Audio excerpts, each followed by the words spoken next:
میرا نام لائبہ ہے۔ آج میں آپ کو اپنی زندگی سے جڑی دکھ بھری داستان سنانے جا رہی ہوں۔ اس میں آج کے زمانے کی بھیانک سچائی چھپی ہے۔ میرے والد چچا کی دکان پر کام کیا کرتے تھے اور میری اماں، جن کا نام شازیہ بیگم تھا، وہ بھی چچا کے گھر ان کے کام کاج کیا کرتی تھی۔ چچا اور چچی کو ہمارا بے حد احساس تھا۔ وہ کئی بار ہماری مدد کرنے کی کوشش کرتے، مگر میرے ابا اسے منع کر دیتے۔ میں نہایت سیدھی سادی سی لڑکی تھی۔ ایک روز میرے ابا چچا کی دکان پر موجود تھے۔ اچانک ان کے سینے میں درد ہوا اور وہ وہیں پر اللہ کو پیارے ہو گئے۔ اس واقعے نے ہم سب کو بہت گہرا دھچکا دیا۔ ہم سب بہت اداس رہنے لگ گئے تھے۔ اس وقت میری عمر تقریباً 12 برس تھی اور میرا ابا اماں کے علاوہ اور کوئی نہ تھا۔ اس لیے میں نے سوچا کہ میں بھی اب کام کے لیے چچا کے گھر جایا کروں گی۔ چچا نے مجھے اور میری والدہ کو اپنے گھر کے سامنے مکان میں شفٹ کروا دیا۔ یہ مکان ویسے تو چچا کا ہی تھا، لیکن یہ ادھورا بنا ہوا تھا۔ نزدیک ہی گھر ملنے کے بعد میں اور اماں ان کے گھر کام کرنے جانے لگی۔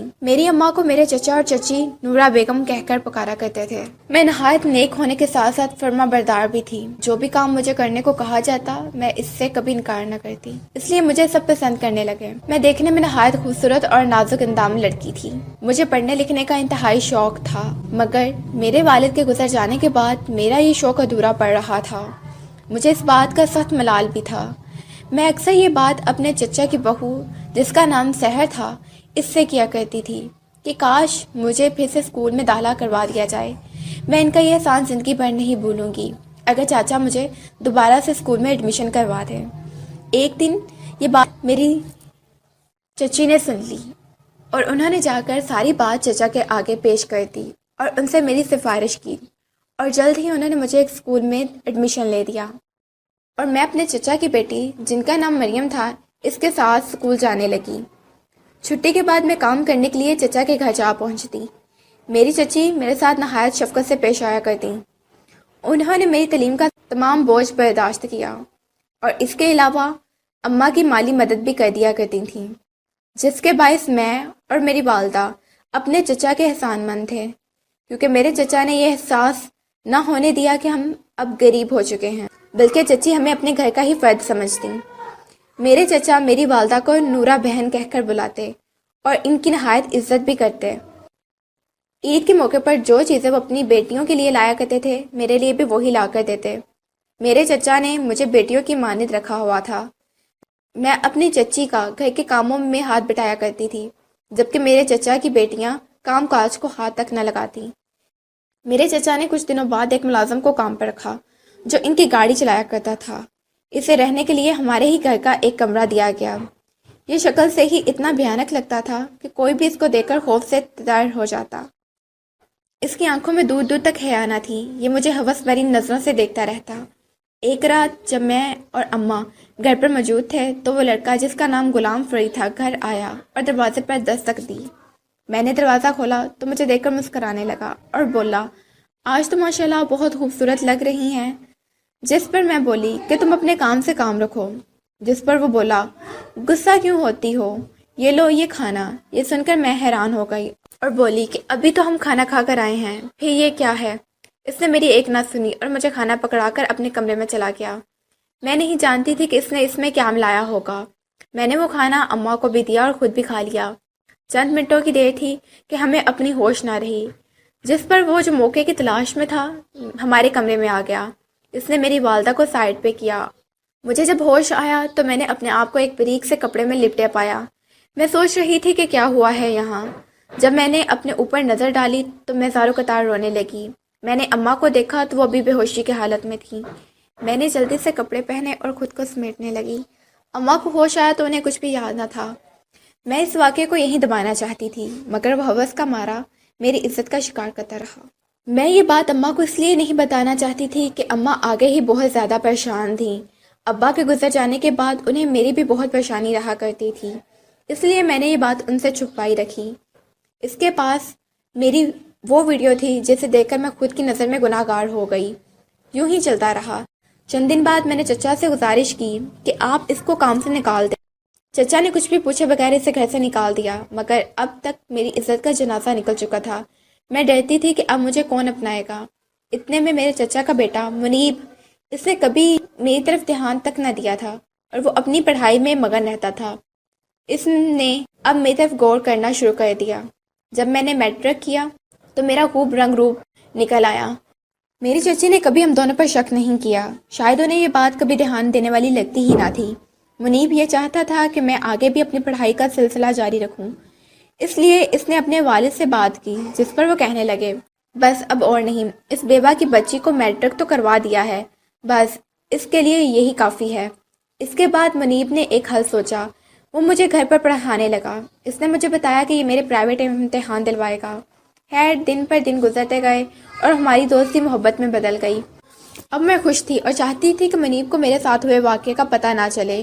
ہوا بھی کچھ ایسے، مگر ایک جھوٹ نے میری زندگی تباہ کر دی۔ میرے چچا کی بہو سحر نے مجھے اور منیب کو پیار بھری باتیں کرتے سن لیا، جس پر وہ انتہائی غصے میں آ گئی اور یہ ساری بات میری چچی کو کہہ سنائی۔ چچی نے ظاہر تو نہ ہونے دیا، مگر چند دن بعد ہی ان کی بہن اپنی بیٹی مہوش کا رشتہ لے کر آ گئی۔ چچی چاہتی تھی کہ ان کے بیٹے کا رشتہ انہی کی بہن کی بیٹی مہوش سے ہو۔ جب یہ بات مجھے پتہ لگی تو میں پریشان ہو گئی کہ اب پھر سے میرے ساتھ کیا ہوگا۔ میری عزت تو اب نہ رہی تھی۔ یہ سارا واقعہ ہمت کر کے منیب کو کہہ سنایا، جس پر اسے کوئی اعتراض نہ تھا، مگر اب یہ کوشش کسی اور کے آگے نہیں کر سکتی تھی۔ منیب اپنی پڑھائی مکمل کرنے کے لیے شہر گیا ہوا تھا، اسے اس بات کا علم تک نہ تھا۔ وہ یہ سوچ کر چپ تھا کہ جیسے ہی اس کے امتحان ہو جائیں گے تو یہ اپنی خواہش اپنے گھر والوں کو بتا دے گا۔ منیب کے گھر والے مجھے اچھا تو سمجھتے، مگر مجھے اس کے گھر کی بہو بنانا انہیں اپنی توہین لگتا تھا۔ بھابھی کا دل نرم پڑ چکا تھا، انہوں نے کافی بار سمجھانے کی کوشش کی، مگر میرے چچا اور چچی نے ان کی ایک بات نہ مانی۔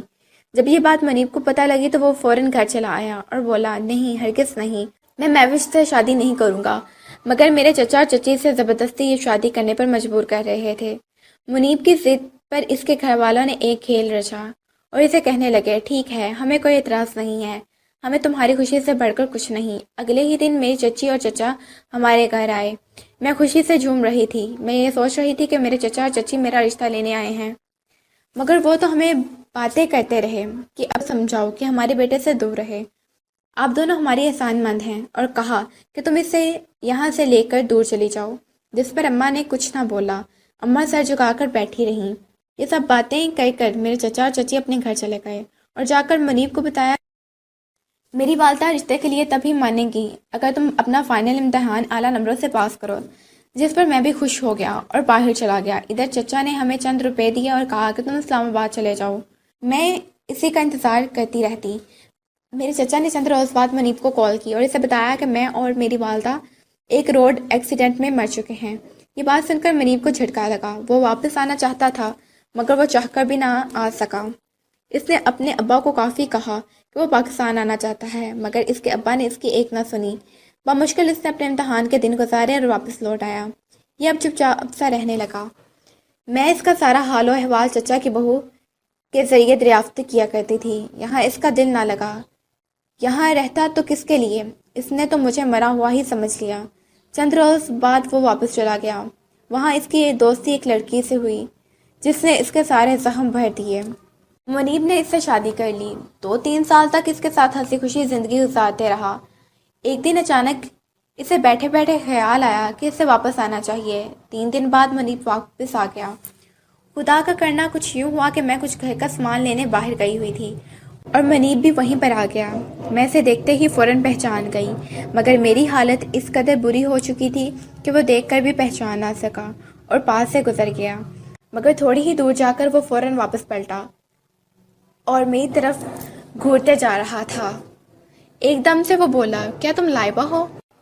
جس پر میں رونے لگی اور بولی، میری عزت کا جنازہ تو پہلے ہی نکل چکا تھا، رہی صحیح کسر تمہارے والد اور والدہ نے پوری کر دی۔ مجھے اور میری ماں کو خوب باتیں سنائیں۔ تمہارے والد اور والدہ نہیں چاہتے تھے کہ میرا رشتہ تمہارے ساتھ ہو، اسی لیے انہوں نے مجھے اسلام آباد بھیج دیا اور تمہیں کہا کہ میں اور میری والدہ مر چکی ہیں۔ میری باتیں سن کر منیب زاروں قطار رونے لگا اور مجھ سے معافی مانگنے لگا۔ میں نے کہا، اب کیا فائدہ، میں واقعی مر چکی ہوں جسے تم اپنے سامنے دیکھ رہے ہو، یہ صرف ایک زندہ لاش ہے۔ منیب خاموشی سے وہاں سے چلا گیا، گھر گیا اور وہاں جا کر خوب ہنگامہ کیا، مگر اب اس کا کوئی فائدہ نہ تھا۔ وہ کسی اور کا تھا اور میں کسی اور کی۔ وہ چند روز یہاں رکا اور واپس اپنے بیوی بچوں کے پاس چلا گیا۔ اس کے گھر والوں پر یقین اب شیشے کی طرح ٹوٹ کر بکھر چکا تھا۔ وہ بیمار رہنے لگا اور اسی صدمے سے فوت ہو گیا۔ میری آپ سب سے گزارش ہے کہ صرف پیسہ ہی سب نہیں ہوتا، اور لڑکا لڑکی کو مکمل حق اسلام نے دیا ہے کہ وہ آپس میں پسند کی شادی کر سکتے ہیں، تو پھر یہ سب کیوں؟ یہ سوال آج بھی سب کے ذہنوں میں ابھرے گا۔ لہٰذا رشتوں کی قدر کیجیے اور اپنی آخرت کی فکر بھی۔